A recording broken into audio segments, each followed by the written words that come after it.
This is She's on Call, a weekly show hosted by ENT specialist Dr. Sujana Chandrasekhar and General Surgeon Dr. Marina Kurian. They'll be joined by guest experts to discuss an array of newsworthy medical and health issues. You're invited to ask the doctors anything. The physicians and their guests' views are their own and do not represent any institution. Please contact your doctor for any personal questions. Please hit share and join us live on Facebook, Twitter, and YouTube at She's on Call, hashtag She's on Call.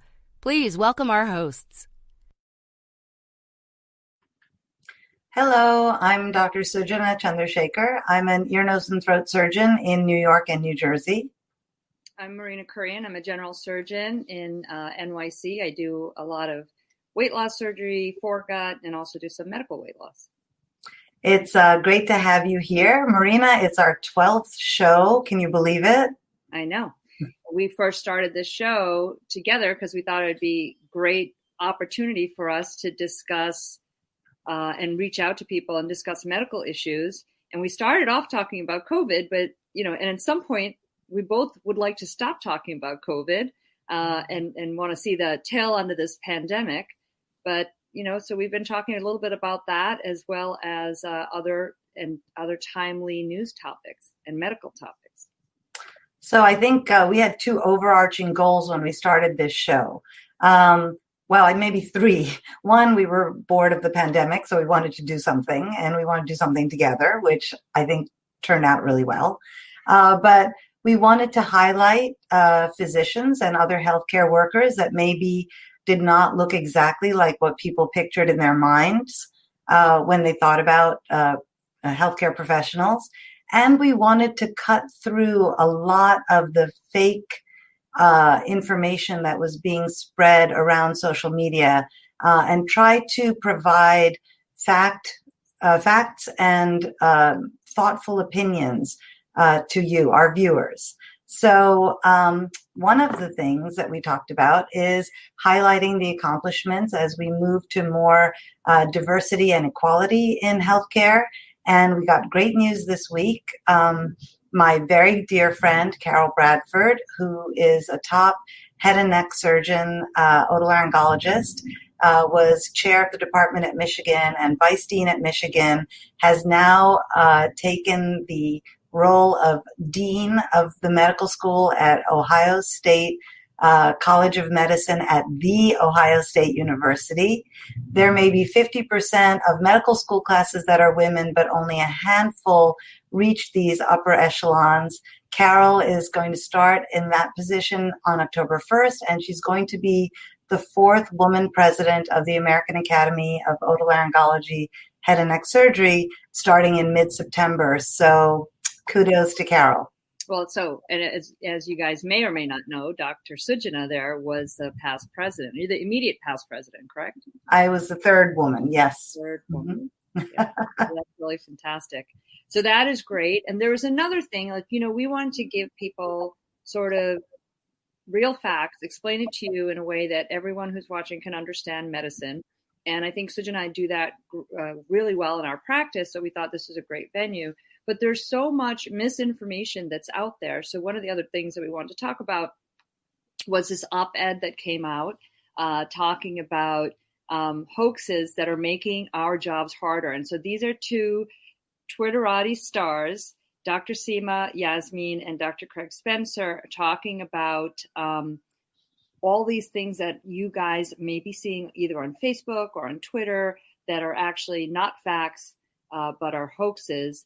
And it's you do spend time saying, no, this doesn't happen. Like that whole thing with the mask. Like if I wear that mask, I'm not going to get oxygen to my brain.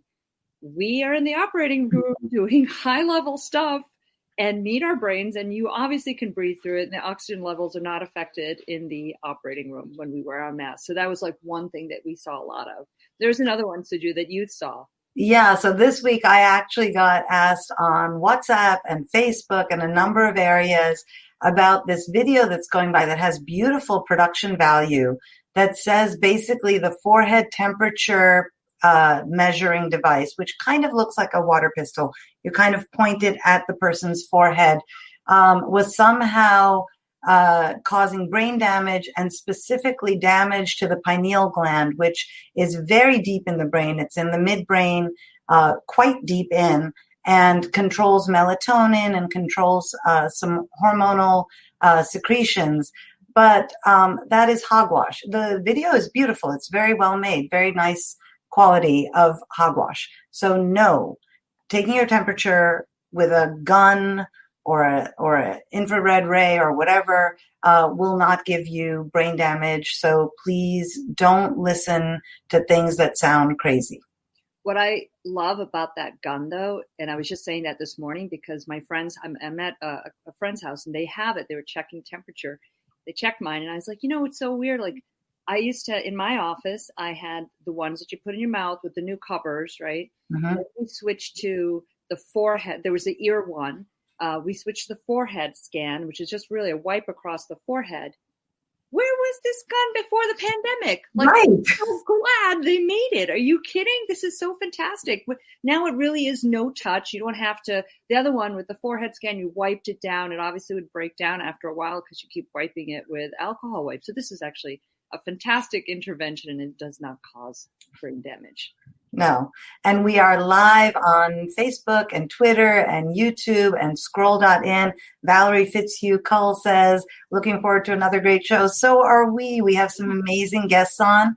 If you have hearing issues, we are closed captioned for sure on our YouTube channel. Please hit like and share and tell your friends, tag your friends if you think they're interested in hearing about these important medical topics we're going to discuss. And Marina, maybe you'll tell our guests, our viewers, what we're going to talk about. I know we normally lead in with, hey, these guys are coming on, but Suju and I are going to just chit chat. Today we kept it quiet. We didn't have to start off with that. But joining us is Dr. Marsha Harris, who is a colorectal surgeon in private practice in NYC. And our other guest is Dr. Monica Gutierrez, who is, I think, chief of the Division of Rehab Medicine at UT San Antonio, and she's joining us, and we're going to be talking to her as well. And so this is very exciting because I think that this is a timely show because there's a couple of different topics that we want to talk to them about. So I think, everybody, unfortunately, has been talking about colon cancer this weekend with the passing of Chadwick Boseman from colon cancer at a very young age. People are also talking about these long haulers, these people who have prolonged symptoms even after they've recovered from COVID-19. So thank you, Marsha and Monica, for coming on board. We're going to talk a little bit about both of those subjects. So welcome. Thank you. Good morning. Thanks for having us. You're kidding? It's so fantastic. It's like and for sharing your Sunday with us and for our viewers as well. So it's really great. We get a lot of view time, and then we get some reviews too. So what you say will definitely be looked at several times, which is, I think, very important. Let's talk about Chadwick Boseman a little bit. And, people are like, wait, I didn't realize he was in all these films. So this gentleman had colon cancer, was undergoing treatment while he was doing all of these films. And that, shows you his talent, his commitment, and to think that, he did all of this while undergoing treatment is a big deal. So did Monica, you must have had a lot of blow up, but all of us have seen a lot of stuff on Twitter, Facebook, etc. It's a sad and terrible loss for really the artistic community, for his family, obviously, but for all of us who are fans. And Suju, you anyway, there's this cute accolades and homage to him, especially from when he was in the Avengers movie, right? It was Endgame. And there's a picture of him surrounded, he's fallen, but he's surrounded by all the people, all the Marvel heroes. Yeah, there's so many children who kind of did the Wakanda Forever cross with him surrounded by the other superheroes. And in some ways, not only did he play a superhero, but he played real people. He played Jackie Robinson, Thurgood Marshall. He played amazing characters, but he was sort of a superhero to all of us, including James. He played James Brown. 43 is ridiculously young to die of stage 4 colon cancer. I'm amazed that he was able to work on all these movies while struggling through stage 3 and then stage 4. And I'm wondering, Marcia, if you can talk to our listeners and us about what to look for. I think if you remember when Katie Couric's husband got colon cancer, there was a big time for public service announcements about what to do, how to prevent this, how to detect it early. And I think this is one such moment. Absolutely. Good morning, everyone. Colon cancer is the third most common cancer that we have in the country. Ultimately, the majority of cancers are without any symptoms, so they're completely asymptomatic. When they do get it to a little bit more advanced stage, you may have some abdominal pain, some bleeding, difficulty passing your stools, change in the stool caliber. So rather than being a big, healthy stool, it starts to be a narrower stool. Towards the latter stages, when we start to think about the spread of the disease, you're looking more at weight loss and constitutional symptoms like fatigue, and not really being up to any kind of task. You can see later signs of jaundice, particularly with extreme metastasis or tumor burden of the liver. So the presentation of the disease, majority of the times when we catch it early enough, is usually asymptomatic. And that makes screening much more important.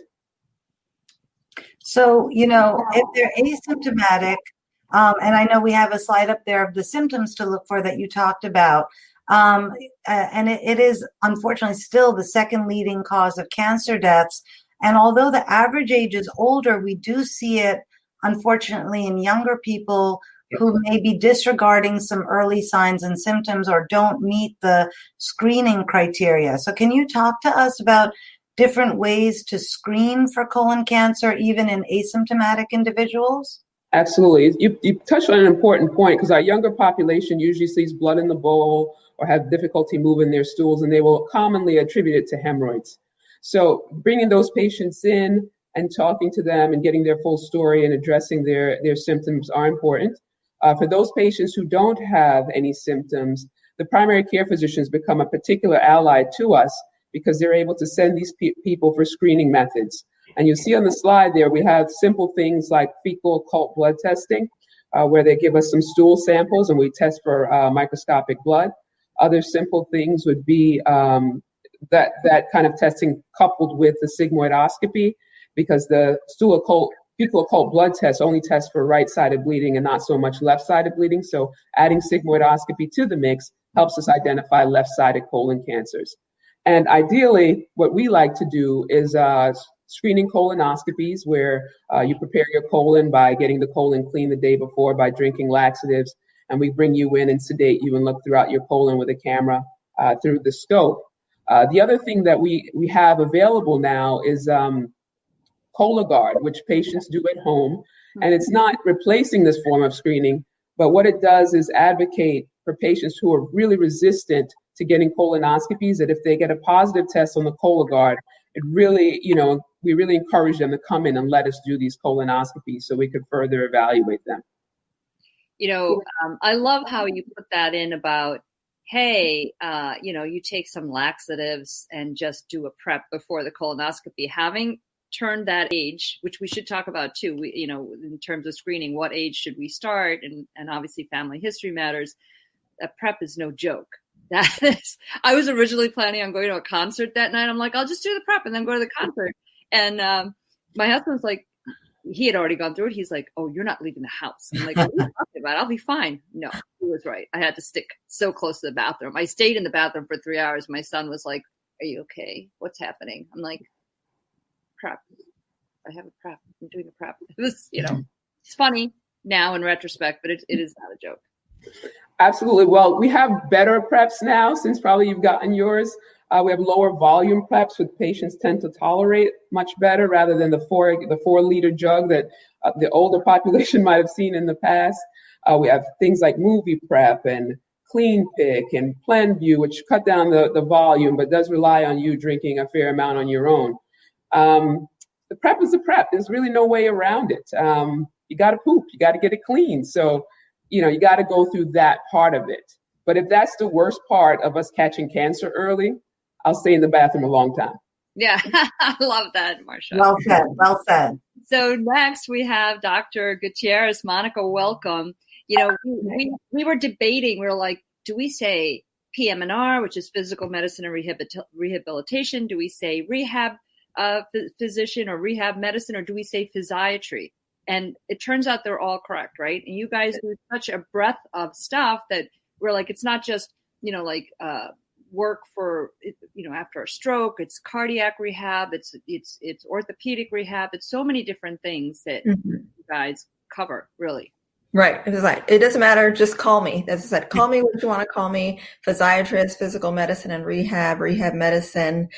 And it's a specialty that focuses on function and quality of life and enhancing people's quality of life, whether it be after something as minor as an injury versus something as major as spinal cord injury or a brain injury or a stroke, to everything that's in between, including pain symptoms, including even dealing with patients who have cancer and who need cancer rehabilitation. So we are specialists that will take care of persons along all the continuum of care. They even find for patients with cancer that doing prehabilitation, so getting them ready to have the best outcomes from their surgery and from their adjuvant chemotherapy, will do better. And then along with COVID, which is a big topic right now, then physiatrists also can help people prehab while they're just hanging out at home, versus also as their symptoms are occurring, we can see patients as soon as they're in the ICU. We can see them when they've started to recover and they may need more intensive rehabilitation, and also in the outpatient setting. So it's a specialty I hadn't heard of before I went to medical school, but I'm really glad that I did. I like the rehab and prehab. And I think as surgeons, we actually pay a lot of attention to that prehab, because we know that our outcomes are better when our patients are as well as they can be before surgery. So I like that concept a lot. Before we say that it was a new concept, though, because before we'd be like, well, we need to medically optimize the patient. You got to go see your doctor, maybe get a cardiology evaluation. But now, and especially with major surgeries, and for when we do a lot of abdominal wall reconstruction, prehab has become such a big deal. And I feel like it's kind of a new concept, isn't it? Or did the cardiac guys get this way before and not share that information? Or are you guys all like, no, we all did it, you just did it? Yeah, it was like we've kind of been working on it for a little while, but it's fairly new, and where there's actually studies behind it that says, hey, let's do prehab, and this exercise, aerobic exercise you're doing is going to do, neovascularization to help chemo to get where you need it to get in pancreatic cancer patients. And so it's something that definitely has been around, but now there's a bigger focus on it for sure.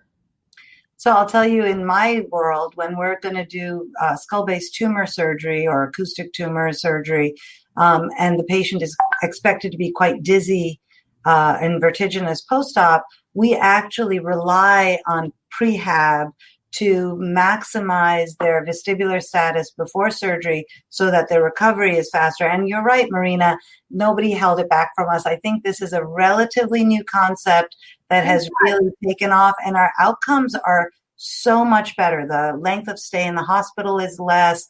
The ability to return to activities of daily living is so much better. And this is very different than just doing some hand exercises or something. This is really a whole medical approach.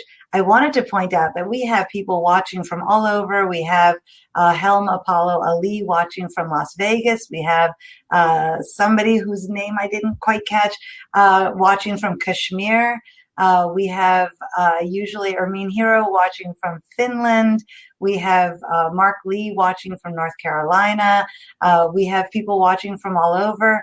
One of the questions to you, Marsha, And please, can I encourage our viewers to like and tag and tell your friends? We had somebody tag a bunch of their friends who I mean, these are extraordinary guests that Marina and I get the pleasure of talking to every week, and I hope we can share that with other people.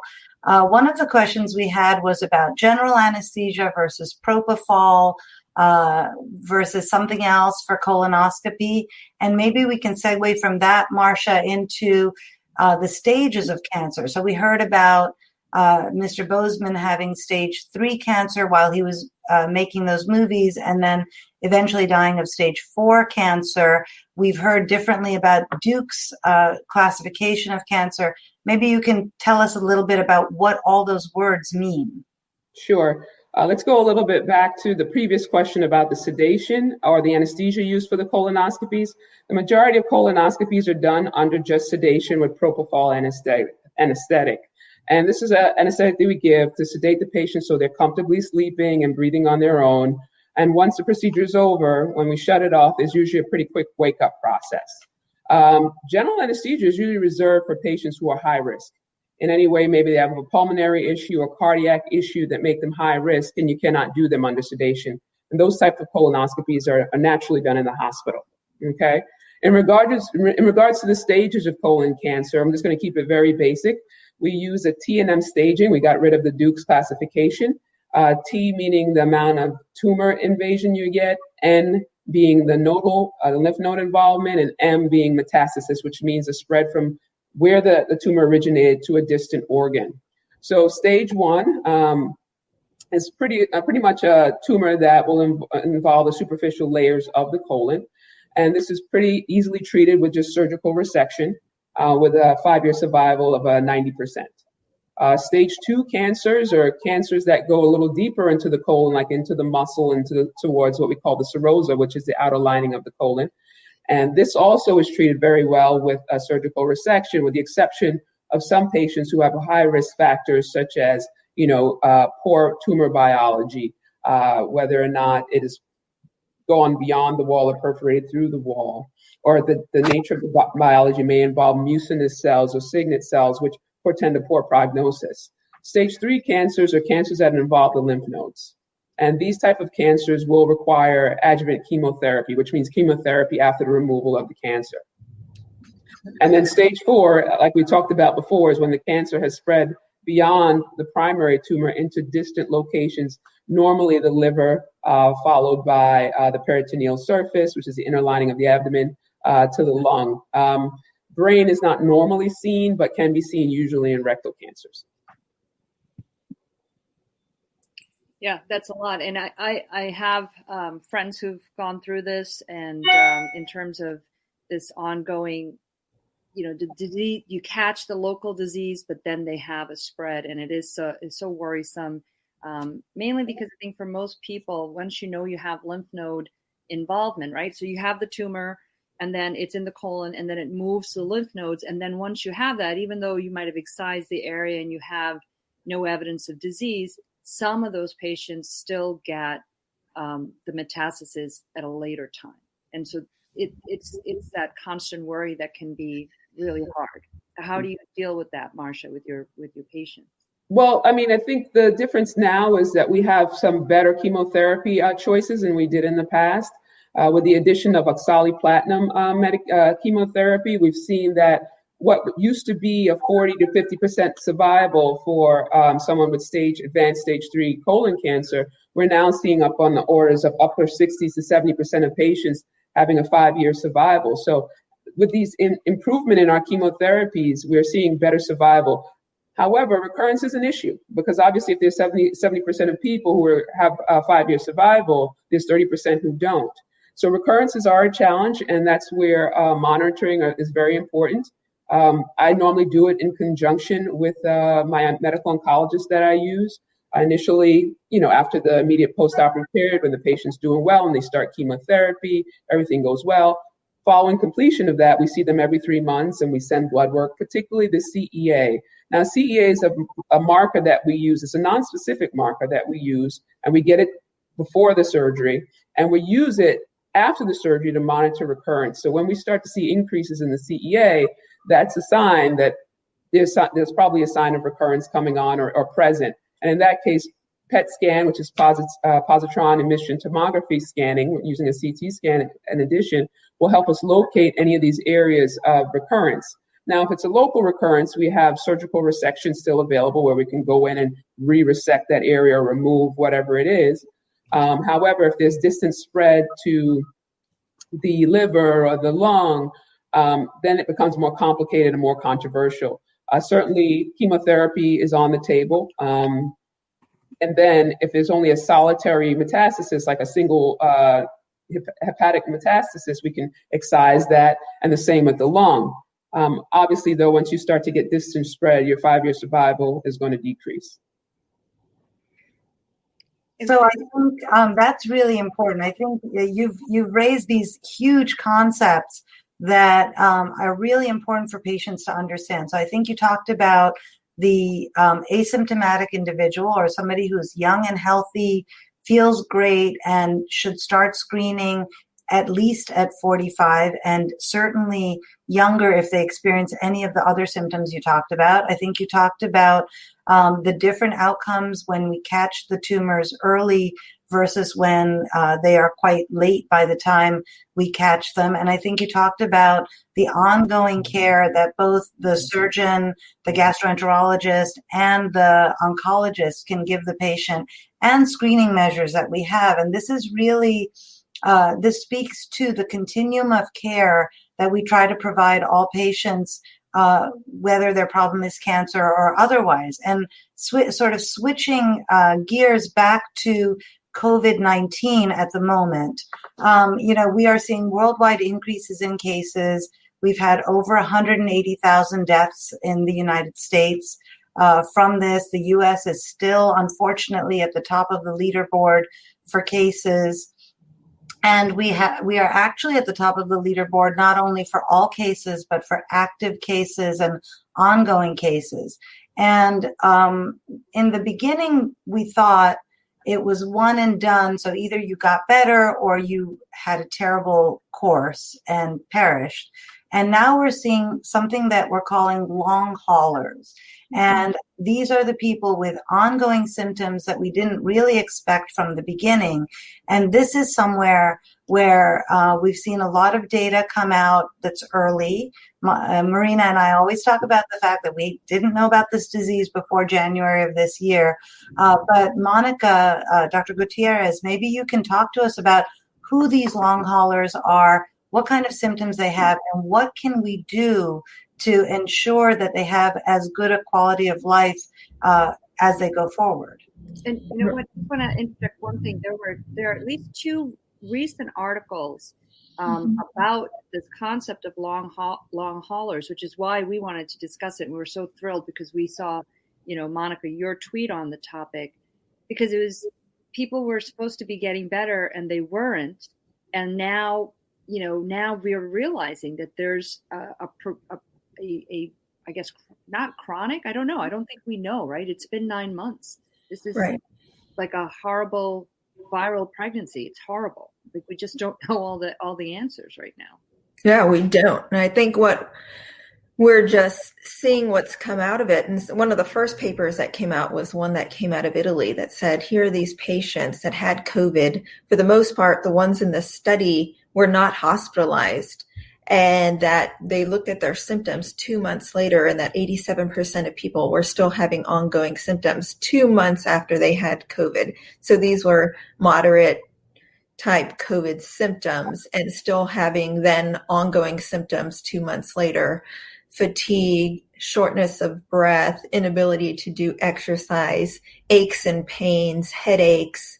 So again, as I tell everyone, it's something that this is not anything that we've dealt with before, but I saw it as a way that this is not the first time that we've had a pandemic. And this is also not the first time that PM&R has come out to help patients with multiple issues. Actually, PM&R, the history of it is that some of it came out of both people surviving World War II and needing to serve those patients. And the other thing was the polio pandemic. also around the 1930s, 40s, 50s that went a long time, and we had to take care of people who were in iron lungs and who were very sick and who had disabilities.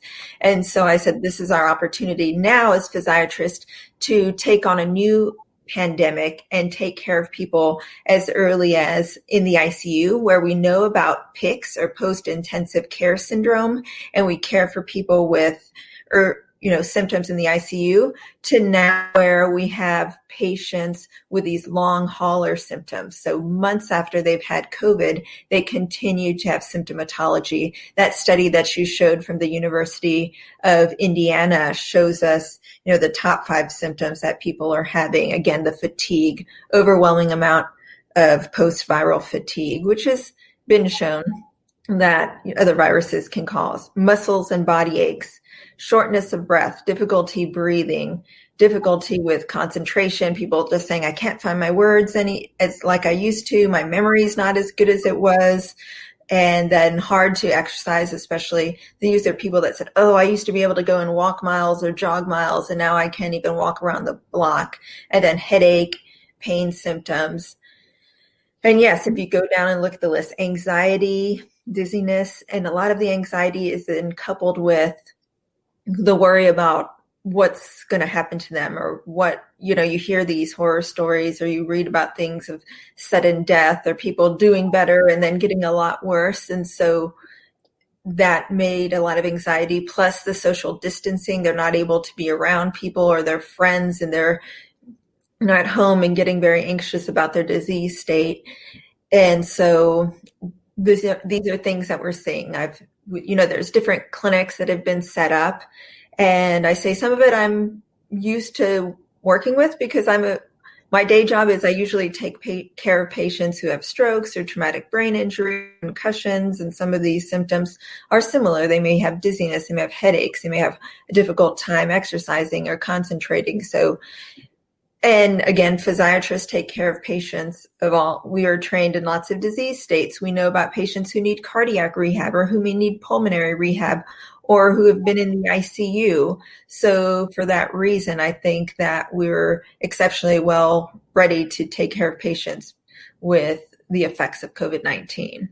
Have you found, Monica, that these patients are seeing some improvement with therapy now that we're identifying that they need some additional help?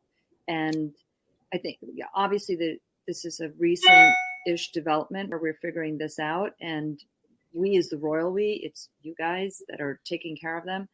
So because it's all about hope, right? Once you have this disease and you didn't die from it, so that was great, but now you have these residual symptoms, as you just pointed out. Sometimes it's also brain fog, where you're just not functioning up to your normal capacity, and you want to know that you are ultimately going to get better. This is not going to be like, there's some comparison to have it fall under, which I didn't know this acronym, but it's ME CFS, right? Which is myalgic encephalomyelitis / chronic fatigue syndrome, which back in the 90s, I thought I had it. Was that 90s? No, 80s, late 80s. I thought I had it. We called it the yuppie disease, chronic fatigue.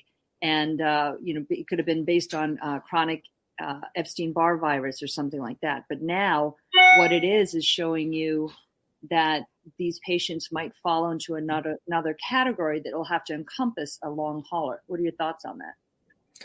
So for the CFS, I think, before, you're right, they thought, this is a yuppie disease. It's just, it's in your head, just get over it, just do more exercise. And that's not the answer. And that there may be some connection with an immune phenomenon, or with having the cytokine storm, or having inflammation in the system.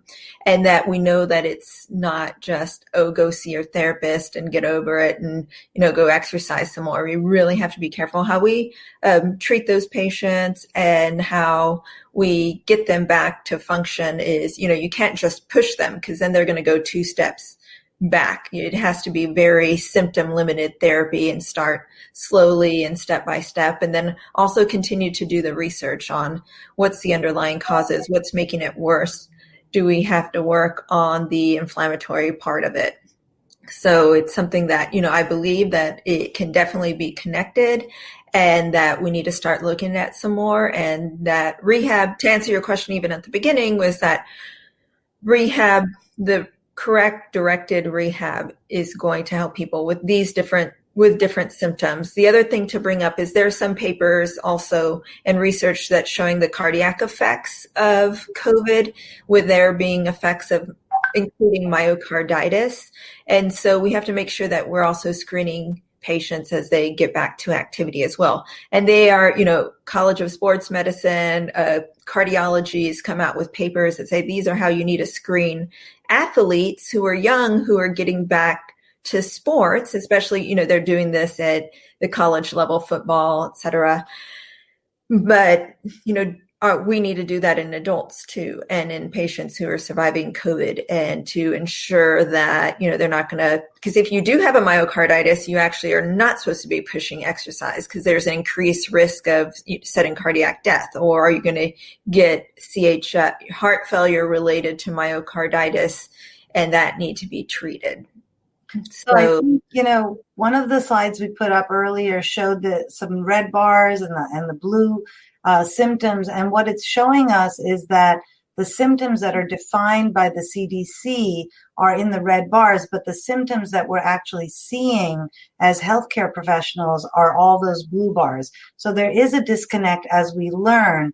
And then maybe to have the final question on this, one of our viewers asked if this chronic condition or this long haul is a resurgence or reinfection of disease. Helma Paulo Ali asked us that. And then maybe we can talk about myocarditis is inflammation of the cardiac muscle. Is that painful? There's a list of painful and not so painful long haul symptoms that was in that same paper. Maybe you can talk to us about that. So a couple things. So the symptoms that were highlighted versus what the CDC says, and I think the CDC kind of shows some of the symptoms that you're going to have initially, but then what people end up having long term is definitely different. As far as, is it a resurgence, or what happens when they continue to have symptoms or reinfection? I don't think we know, but is it still related to the cytokine storm and the change of our inflammatory markers in our body during, this post-viral syndrome? Possibly so. And then the myocarditis, is it one of the painful symptoms per se?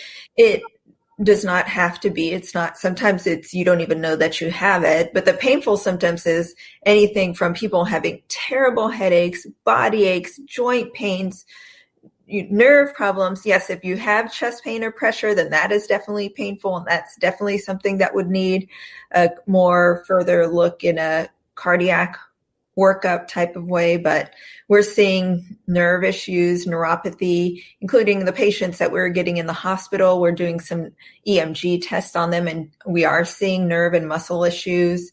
And so definitely a lot of painful symptoms that can either help us focus on a secondary workup or know, okay, let's start treating these symptoms that you're having. That's great. I mean, it's not great that the patients are experiencing that, but I think this is a wonderful discussion on that, because people are not recognizing. I mean, everyone's glad they don't have it, or the people that got it, they're glad they got to the other side, and they might be having these issues. And I've asked a bunch of, we have colleagues that have had COVID-19. Some of my patients have gotten it. So I always ask them if they just randomly ask them if they had residual symptoms, not realizing that there's a certain amount of people that do. And do we know how many that is? Is it 10% of patients who contract COVID, or are we just still figuring that out? We're still figuring it out, and we're just still looking at the numbers and following the people and looking at the outcomes. But I think you're right that a lot of people are suffering with this stuff, and they're just trying to get their life back on course and not realizing, oh, I may have some of these long hauler symptoms. And so I think the studies and the numbers, they're so differing based on what you look at. And I think one thing I see when I see patients in our post-COVID recovery clinic, that they're just relieved that someone believes them, that these symptoms are real, and that we're going to try to do something about it. Yeah, that is so Yeah, I love the composite that PM&R put up about how much you care about your patients, as do we all. And I think we wish the best for full recovery for all of our patients, of course. We have people watching from all over. Noli Fortaleza is watching, I think, from Salt Lake City. Danny Chelius is watching. Prabha Balasubramaniam is watching from Austin.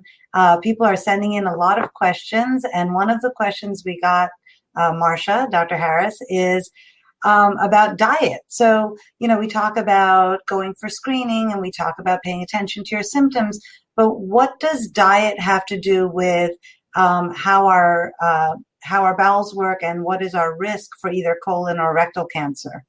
Absolutely. So the American diet is not the good diet to have if you're not looking to have colon cancer. Basically, if you're having a high-fat diet, low in fiber, you're going to be higher risk for colon cancer. So what we try to have patients do, just generally because it'll improve their bowel function, is have them increase to a high-fiber diet. So that would be a diet of 25 to 35 grams of fiber that they would take a day, and they would decrease their animal fat. And hopefully, without having a family history, they can overall decrease their risk. Other risk factors that'll play into this also would be obesity and smoking. Those are also important to think about in conjunction with your diet. So, one thing, Helma Apollo Lee just asked about taking things like probiotics and changing the gut microbiome, basically, even though that's not his question. He's drinking kefir, which is like that yogurt that's got active cultures in it. Can that change and or help? Right now, we don't have the data to prove that it makes any difference in terms of decreasing the rates of colon cancer, but that's something we're looking into. Probiotics are helpful because they help replenish, like you said, the normal microbiome in your colon. In your colon, you have good and you have bad bacteria, and there has to be a balance. So that's what the utility of probiotics gives us, an opportunity to balance our microbiome. And some patients notice an improvement in how well they go to the restroom and their overall colon health. I'm going to add in a couple of sentences. I think the same thing tied into the gut, that we're figuring out more between the gut-brain connection, and even that some gut symptoms are early symptoms of some neurological diseases like Parkinson's and other immune-mediated degenerative neurologic diseases. And so I think in general, it's important, take care of your gut, fill it with fiber, with whole foods, with fiber-resistant starches. And that's even something that my post-COVID patients, I'm telling them, okay, I want you to eat a healthier, less inflammatory diet while you're getting better. Yeah, and a lot of times we talk about a less inflammatory diet, but what does that mean for you guys? For me, it means, and I've heard this from some of the dietitians that work at Memorial Sloan Kettering, that for me it means sort of more of a plant-based diet, mm-hmm. and less meats and less processed foods. Absolutely. Everything you just said. Yes. That's from a perspective for your voice, it means a low acid diet, right? So a high acid diet also causes a lot of inflammatory response. And we see that with voice disturbance, that high acid is also pro-inflammatory. So I think whatever your grandmother probably fed you is probably what we should be eating. And she probably didn't take you to the drive-in fast food restaurant 3 times a week, right? So we have a question we really appreciate all the questions from our viewers and them checking in from all over the place. Thank you so much. Obviously, our guests are incredibly engaging and the topics are so valuable. We have a question for Monica, for Dr. Gutierrez from Falguni Vaidya. She wants to know if we have some patients who had COVID who had very temporary taste and smell disturbance, and we have many patients who had COVID who have recovered except for the taste and smell disturbance. Is that a neurological issue? What can be done to hasten that recovery? Okay, great question. So yes, that's something that we are seeing, and some people get their taste and smell back 100% in a few days. Some only kind of get it somewhat. And then we still have patients who haven't gotten it back yet. And then they have done things. There are MRI studies that they've done in COVID patients and non-COVID patients and looked at MRIs and saw that olfactory areas are affected in the brain as well as the hippocampus. And so for patients that have ongoing as anosmia, and which is loss of smell, then that is tied into your taste. So what can be done for that? Some of the things that we know that can be helped. These are not new conditions. This has happened with other viruses. You're an ENT, you probably know that. In traumatic brain injury, it's actually the cranial nerve that's most affected just because of where it is along the cribriform plate. And so what we tell people, nasal steroids is one thing that can be done. And also, in some patients, gabapentin may help some.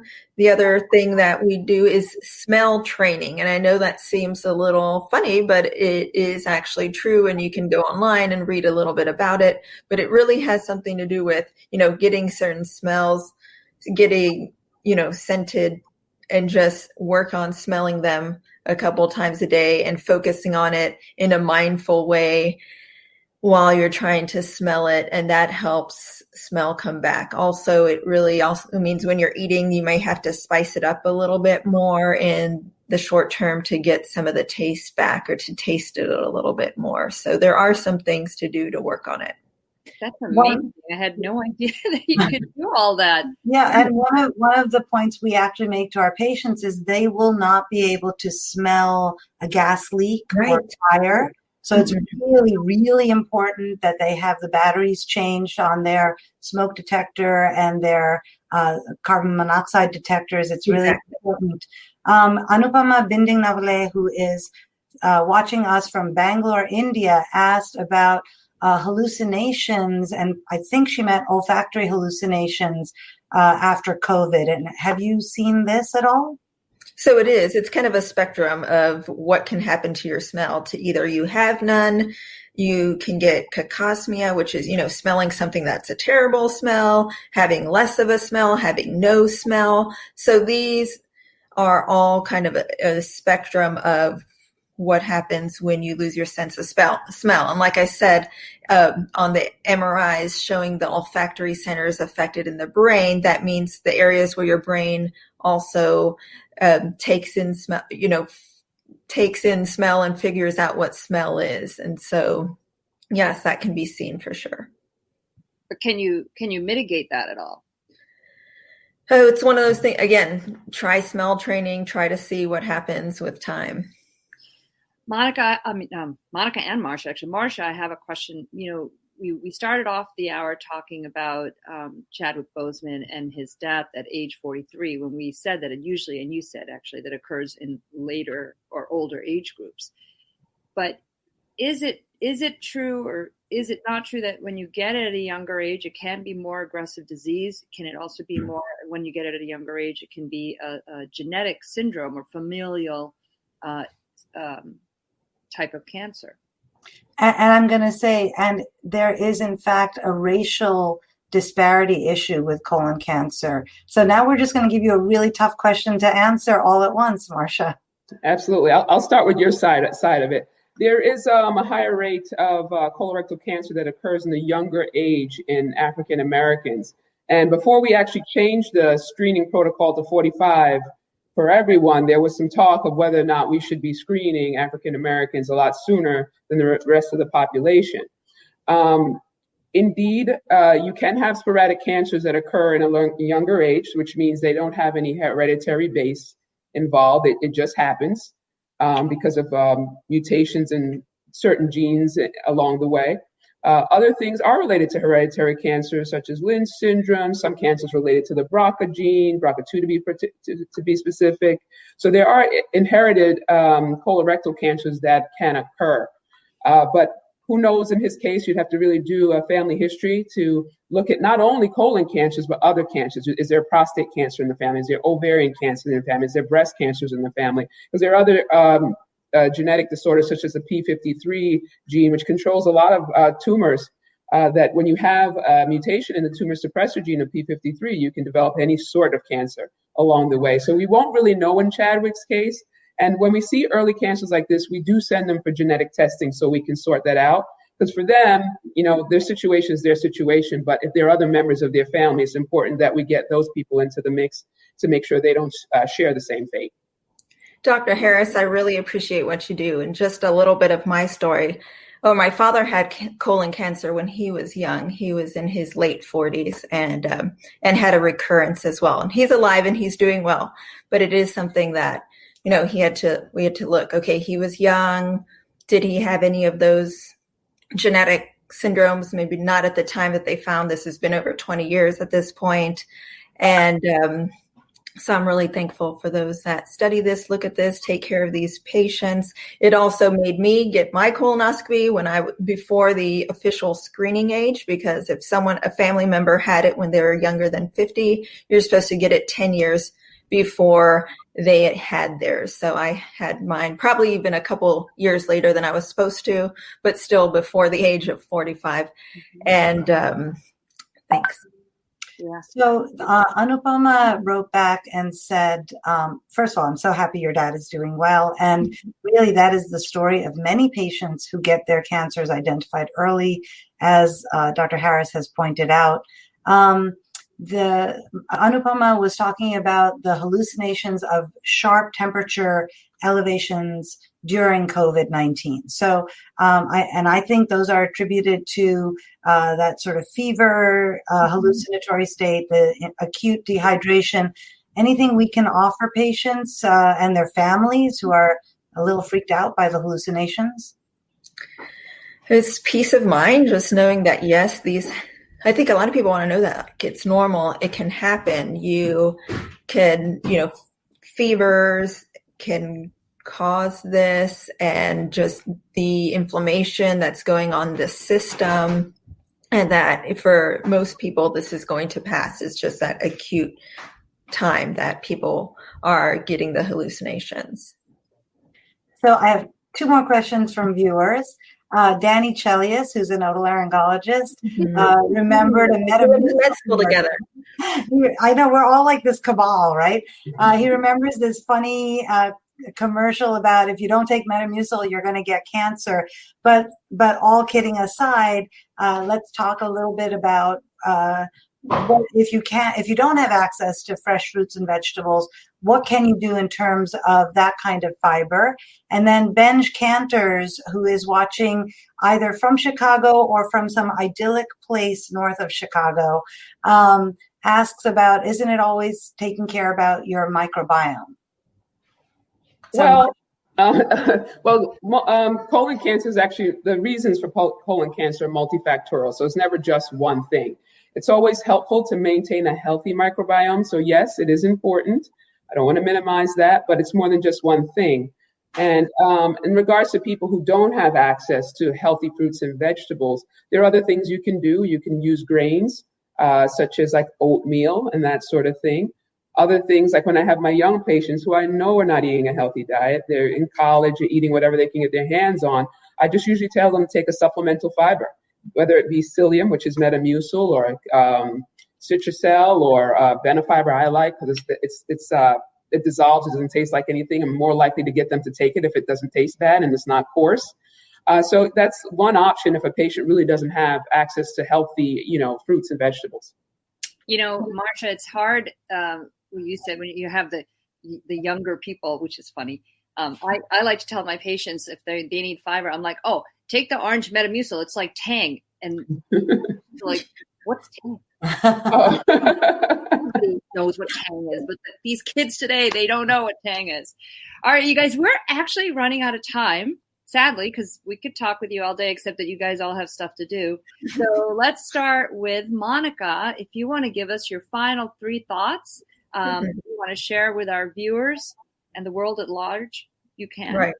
Okay, my final three thoughts about this, just since I came to talk about COVID, is that we're not over the hump, that COVID is still a thing. So it's not time to let our guard down, especially if you've not had it yet, that we still have to do all the right things about social distancing and wearing a mask. The other thing is that if you're suffering, know that you're not suffering alone and that you should go find help. And the other part of it is, again, a community. There are communities for people who are suffering from the long hauler symptoms, whether that be a social media community, or finding your family or your friends to help support you. And I think that we need a lot of community during this time.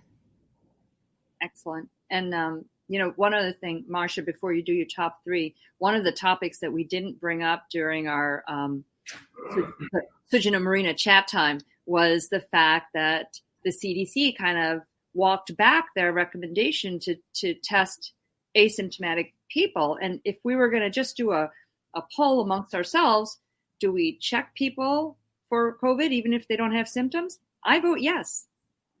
Yeah. I mean, testing, tracing, isolation. I think there were a couple of funny governmental edicts this week regarding the lack of cutting down on testing and promoting just convalescent plasma, where it can work for some people, but not for everyone. So I think, again, we're learning a lot and we're doing our best to find the facts and present them to you. So, I think we have to piggyback on what watching our distance, washing our hands, getting our tests, figuring out who we were around. So, Marcia, I'm going to lead it off to you now. Sure. Just to piggyback on the last thing you just said, as a protocol at our hospital, they make us test everyone who's coming in for surgery. And you'd be surprised how many people test positive that's asymptomatic. So, can you imagine bringing these people into an environment where the other patients believe that they're safe? So if we didn't do that, what would happen to the other people in our health community, the nurses, the doctors, the other providers? So I think it's very important to test patients who are asymptomatic. Now, my last 3 points are, first of all, like you mentioned earlier, the screening age has now changed from 50 to 45. So it's important to get that message out. So no, you don't have 5 more years. 45 is the age of screening. And to be very vocal about that so patients know they should come in for that and to not be afraid to come in and have the test done.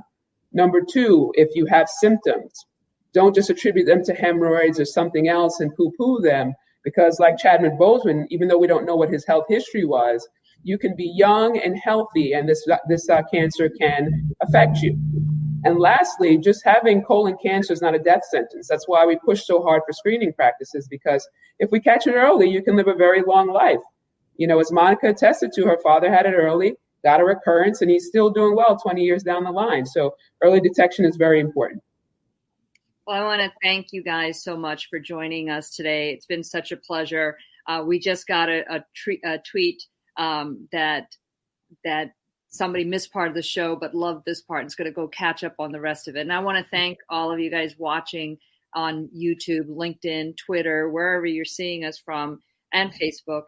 And so if you do and you like what you've seen and you think it's important information for your friends or for family, please just retweet it. And so that your friends can see it as well. So thank you so much, Dr. Marcia Harris. Again, she's a colorectal surgeon in private practice in New York City, and Dr. Monica Gutierrez, she's the chief of PM&R, right, at UT San Antonio. Also a full professor. I love that. We were talking earlier about how many deans. There are not a lot of full professors that are women in major medical centers. So I think it's wonderful that you're there. So congratulations. Thank you. And thank you both so much for joining us. We want to thank our producers because this show does not produce itself. And we're very lucky to have incredible people behind us, kind of keeping everything running smoothly and collating all of your questions and comments. So thank you guys so much.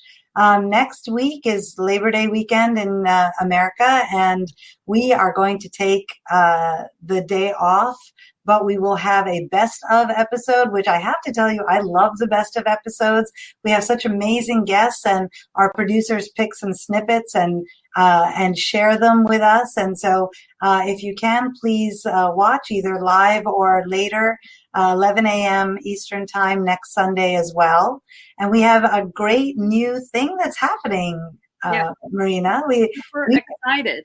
Yeah. We're be on WBAI radio at 2:30 to 3 o'clock Eastern time on Mondays. They're going to replay part of our shows. And I think if you guys, can tune into that, it's 99.5 FM in New York, but worldwide it's on WBAI.org. And finally, in honor of Chadwick Boseman, who lived an incredibly full and rich life and enriched our lives, we want to sign off. Wakanda forever. Oh, Wakanda forever. Totally. Look at that. And thank you, Dr. Quinn Capers. Wakanda forever. Yeah, that's beautiful.